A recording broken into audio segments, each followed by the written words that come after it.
All right, my friends, I'm going to try to make this as brief as possible, but for those not familiar, we're going to be using Plotly.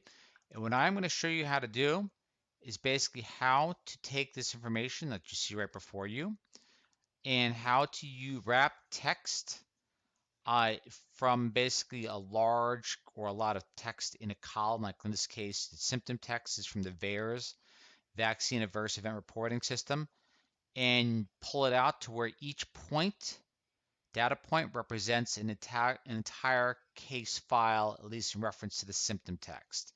What you see here, for example, in the individual is the 5 symptoms that are normally highlighted in a VAERS symptom report, as well as the symptom text. When I was basically going through a lot of the VAERS data points, for example, so much more information is actually incorporated into the symptom text more so than the symptom columns.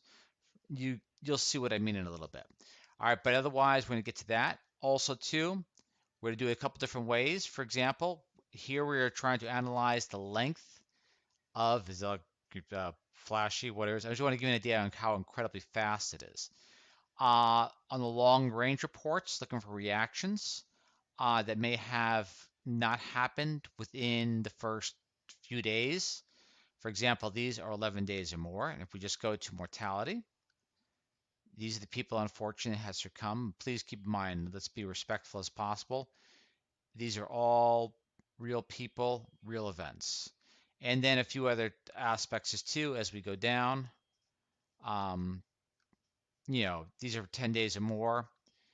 You get the picture. But I want to show you how to do all of that as briefly as I possibly can. All right, first thing I'm going to do is I'm going to restart the kernel. And we're going to clear all outputs. This way I can walk you through it. Briefly, first thing, we import our modules. Keep in mind this import RE module, we'll just take out right now. And we'll put it up here. So when I cut and paste it for you for YouTube, it's easy to see. All right, also too, what we're going to be utilizing is a module called gc collection. That's garbage collection, and that's going to keep your system running a little faster. And then also to keep in mind the angle brackets. We have a lot of angle brackets in our code. You're going to use AB. Every time you see I use AB on the YouTube, when I basically put the code on the YouTube description, you see AB, that's going to stand for angle bracket. Just take the AB out and throw an angle bracket in. All right, now we are going to basically take our data. Our data is going to come from VAERS itself, the Vaccine Adverse Event Reporting from the CDC. All right, we are going to be downloading basically this file, this file, this file. And yes, for 2021, it is 613 megabytes, just for the VAERS data itself. The symptoms, 74, and basically the CSV file for the vaccine types, 54 megabytes. That's as of December 10th, and this should be updating pretty soon. But yeah, that's real numbers compared to our other years, which are nowhere near as big as that. But back to our data. All right, it's up there. Keep in mind, low memory seems to work. It could be imagination. And the encoding, you have to encode this in Latin 1. All right, so here we go. Symptom info, you're going to find a lot of columns, for example, like this right here. Symptom version 1, not necessary, not necessary, not necessary, not necessary, not necessary. So we're going to be dropping a lot of columns which are not required. And here's a little trick as far as dropping columns all at once. Make it a list, put it into the system, and boom. All right, so let's drop it, and then drop it. And these are little tricks too as far as speeding up your pandas data frame with the large files. Now we are going to merge our data. And we are going to merge our data, but here we go.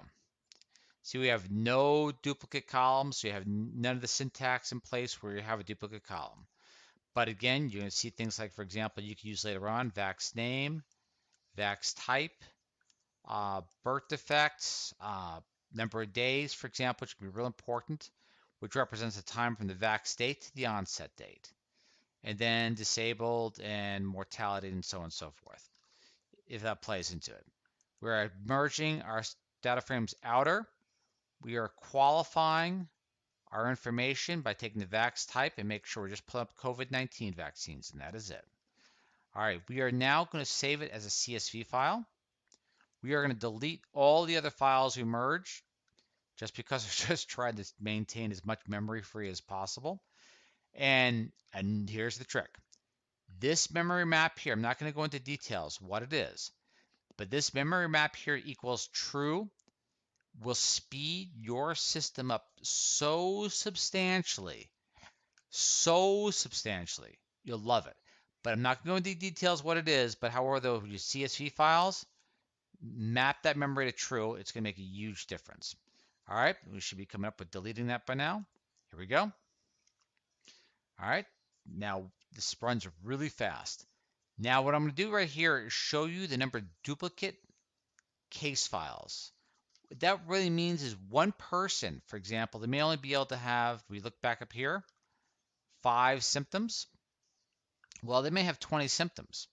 So that forces them to fill out 4 forms, which gives you the idea. Some people will make the mistake and think it's 4 separate people. No, it's one person that has 20 symptoms. So you got to get rid of those duplicates. So here we go. And you see right here, look at that. You have 680,993 individual reports, but 281,578 duplicates.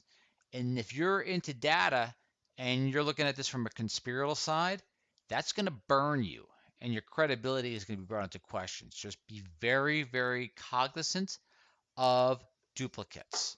All right, speed things along. Again, once again, just validating COVID-19 to isolate the vaccine type. All right, we are going to garbage collect. If anything's there, yeah, we are. Here we go. And now, basically, this is just give you the length of the frames. I don't know why I did that. I may leave that out.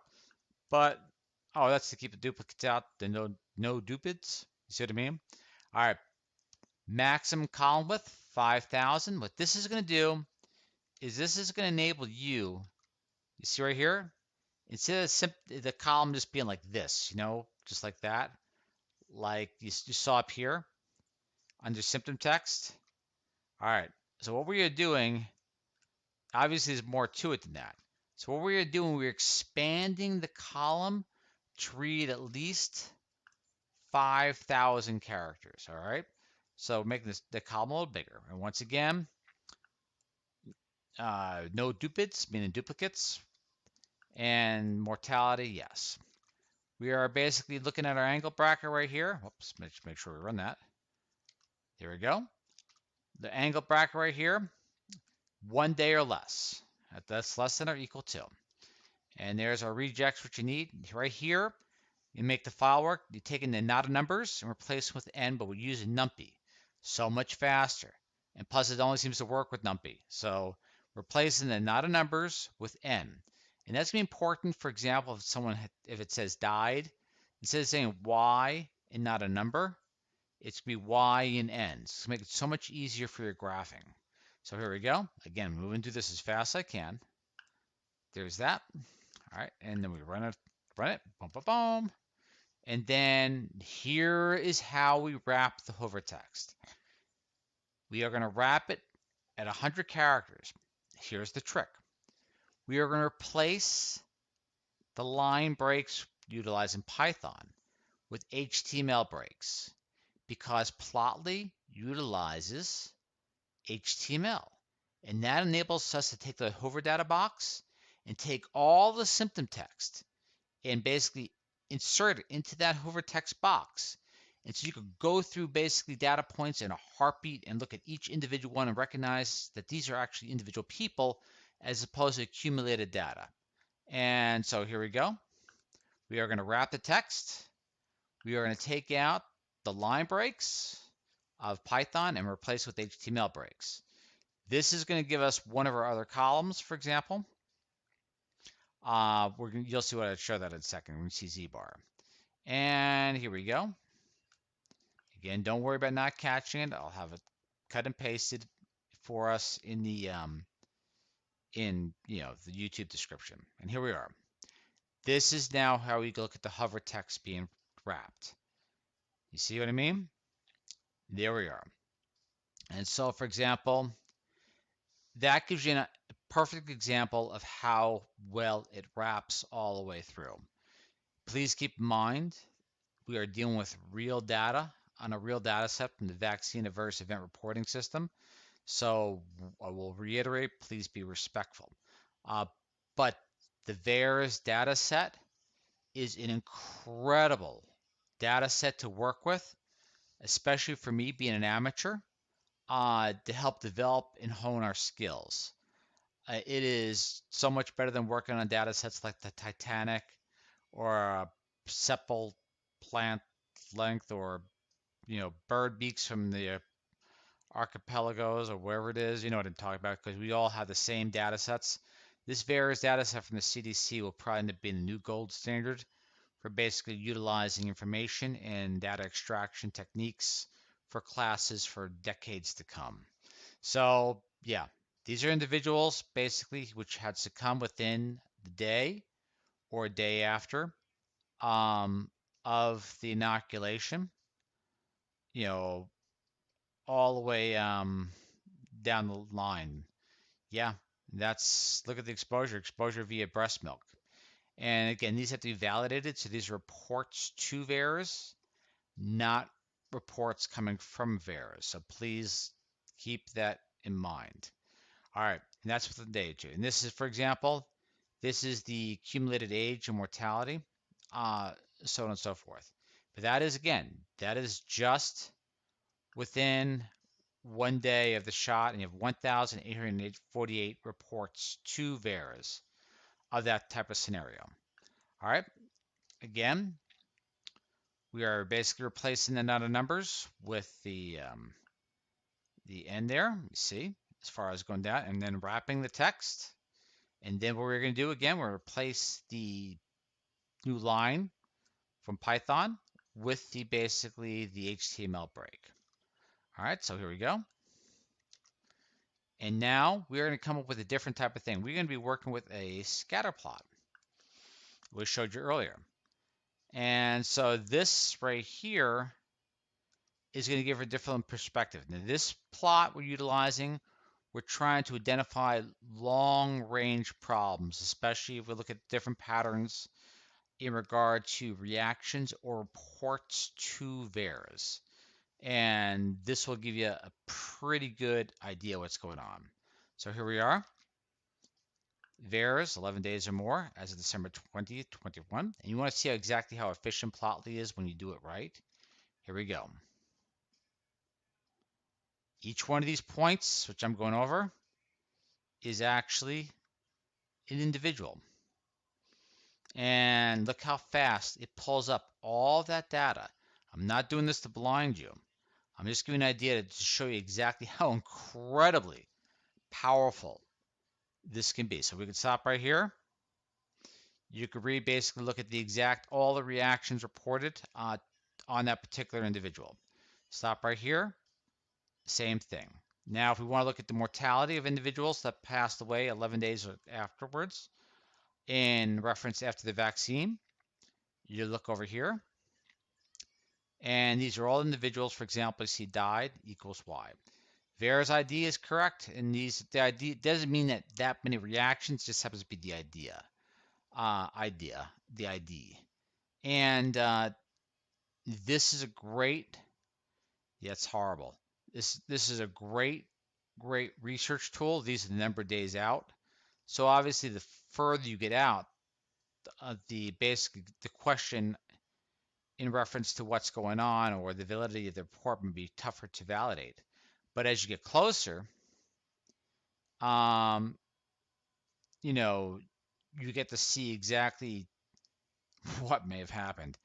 And I guarantee it's why I want to show you exactly how to extract the data like I've learned myself. Again, I'm not the best by far. I'm just learning, just beginning to learn. But if I can show you how to wrap the hover text on the Plotly and utilizing the VAERS databases, it can yield you a lot of incredible insight. Yeah, these are freaking horrible. I mean, yeah, these are just freaking horrible. But again, reports to VAERS and not reports coming from VAERS. All right, you know what I mean? But these are all records and these are all real people. All right, so let's go through the list. I'm going to delete that file because again we're trying to save space. We are going to garbage collect. You will really like that program, trust me. We're going to do it again. This time what we are going to do is we are going to look a little larger file. We're going to look at people that have reactions within 1 day through 10 days. All right, and here we go. Once again, the secret is to wrap the text. Then after wrapping the text, replace the new lines with the line breaks from HTML. Here we go. From the second column for the secondary bar. And let's see how fast this comes up. This is going to be pretty, well, that was pretty fast. And so this is the mortality within 10 days of the inoculation. And once again, what we're dealing right here is, for example, your median age. There's your age and reports of mortality each age group within 10 days or less. And basically, again, each one of these is real. And it gives you all the first 5 symptoms. Again, sometimes these may include more than one symptom. And so, for example, if you see a chart like this, there could be 20 different symptoms, 25 different symptoms, and so it may require 4 or 5 reports. But these are all real. These are people. They were lives. And so I strongly recommend that you go through this database with a certain amount of reverence and recognizing that it's just not data you're dealing with, but you're dealing with a tragedy. Regardless of what the actual reason may have been, it's still all incredibly important. Again, Ralph signing off. Hope you find this information of use. All the information, again, as much as I can, will be on the YouTube under the description. And this gives you a wonderful way of how to basically take that hover text and wrap the strings so they don't go across your entire screen. And you'll see it and take it from there. And I hope you find this information of great use. And there's a little bit more code in here than's probably needed, but I just want to get you started. And again, you can improve upon it far better than than I can. Power to you. Again, I'm just an amateur, just dredging my way through and learning as I'm going along and picking up some new tricks or discovering some new tricks as time moves forward. Ralph signing off. Catch you all a little bit later on. See you then. Bye.